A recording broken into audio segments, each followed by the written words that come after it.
Welcome to Cody in the Cinema. Today I'm discussing two films that share a strong relationship.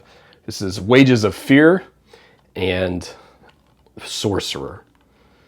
I got my copy of Wages of Fear on a really windy two-lane road at a small store in West Virginia, one of those, old DVD stacks. Would not have expected to find what I think might be a late 90s Criterion there, and it was a perfect place, I think, to pick up Wages of Fear, a perfect context, because the premise of Wages of Fear, and much like Sorcerer here that just came out on the Criterion, the premise is that four men who are in financial need and have some skills, perhaps illegal, maybe they were illegally gained, they have to drive nitroglycerin across treacherous terrain in these Latin American towns in which they are stuck.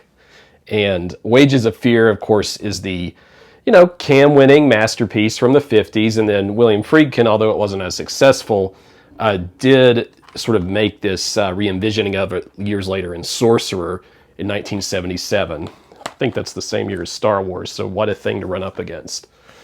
I wanted to talk a little bit about what I liked about both films and which one I ultimately liked a little better in terms of how they worked for me.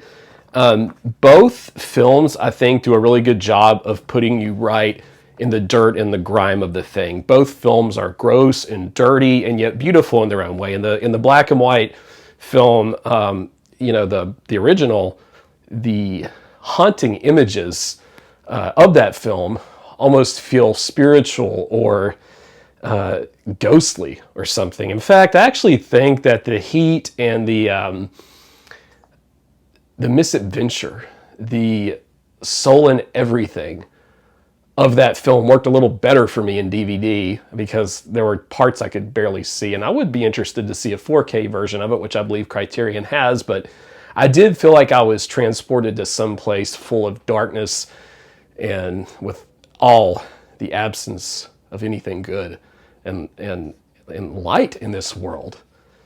Even more so than Sorcerer, although Sorcerer is really beautiful, its use of color with the green jungle and so forth that the characters drive through. But there was something a little special, I think, in terms of how distant and cold the first movie made me feel. Yet, I did find myself in the first movie, Wages of Fear, really empathizing with the characters and really rooting for them a little bit more than in Friedkin's version in Sorcerer, even though both stories are very similar. And it is worth noting that both stories are very similar, but Friedkin is, I think, innovative enough that he provided a reason for this remake. So if you already have Wages and you are thinking about picking up Sorcerer, it's worth it as a follow-up, as a double feature. Now, sometimes he's very indirect in how he refers to the first film. For example, just one of these little instances that I caught, there's a part where someone takes a bribe with what looked to me like a fly swatter, and they kind of take the money in Sorcerer. That was a very clear callback to that fly swatting that goes on in Wages of Fear. And in both cases, it helps to build that, insect-filled, dirty, difficult, hot world that they find themselves in. And I liked how respectful Friedkin was of the original. Certain story beats are very similar. There's one obstacle in one movie that's a stone, in another it's a tree. There are two trucks. So in both movies, there are two trucks of two men trying to drive the explosive stuff they're carrying away. I mean, in the second movie, the ending, compared to the first one, if I do want to say one thing I like a lot better about Sorcerer, I thought Sorcerer had a really strong, well-drawn ending that improves on the Wages of Fear's ending. And the only real part of Wages of Fear that wasn't masterful to me is the ending, but I still like it. I just didn't think it was as strong as the rest of the movie, and it kind of threw me a little bit, whereas I think Friedkin might have actually improved the ending in Sorcerer. I would be curious if you all had any thoughts on that, because I'm talking about it without spoilers as well. Now, the actual images and atmosphere of Sorcerer are very strong, maybe even better than the original. I did want to read you a little section from the booklet here that came with this.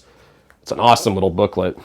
So Friedkin originally, he wanted to call the film Ball Breaker. He Yeah, I know, right? He wisely reconsidered, though perhaps not wisely enough, because Sorcerer proved cryptic and unmarketable. Well, who wants to watch a movie called Sorcerer? Is it like is it a fantasy movie, in other words?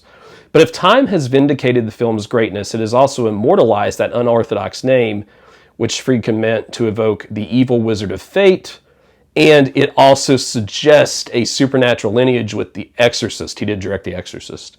Something Sorcerer announces with its very first shot, the monstrous face of a stone-carved idol whose bulging eyes and bared teeth turn out to be the headlights and grille of a truck. The connection is driven home by a gripping 25-minute prologue that conjures a furiously globe-trotting evil. And kind of going along with that, the bridge sequences that occur in Sorcerer should be shown to any film student, every film student everywhere. If you did nothing else with either of these films, you have to see those two bridge sequences that occur in Sorcerer. The tension is unbelievable. It is so well shot, and that part of the movie, I think, is the very best part of Sorcerer, and that's probably what it's best known for. Outside maybe of Roy Scheider's performance, which is typically good, like it wasn't all that jazz and Jaws and other films. Everything else I like pretty much better about The Wages of Fear. I think The Wages of Fear gets so much tension out of the simple turning of a wheel on a vehicle. Those close-up shots of the wheels turning in the dirt, in the muck and so forth. Even the mud in the film, when there is mud in the film in The Wages of Fear, you really feel like you're stuck there with it. The amount of tension achieved by small camera movements, close-ups and so forth is just to a level almost of A Man Escaped, if not to that level by Bresson, that great prison escape picture. It is simply great work in that regard. It's one of the best pieces of suspense, and I feel like when things happen with characters, when things didn't go their way in Wages, I felt a stronger emotional reaction to some of what might have happened with them as opposed to Sorcerer. And I think part of that is because, in my opinion, and I certainly don't think this is any more than just one person's opinion, but I felt like in Wages, the consequences of poverty were more systemic. This is a world that has been corrupted by political chaos,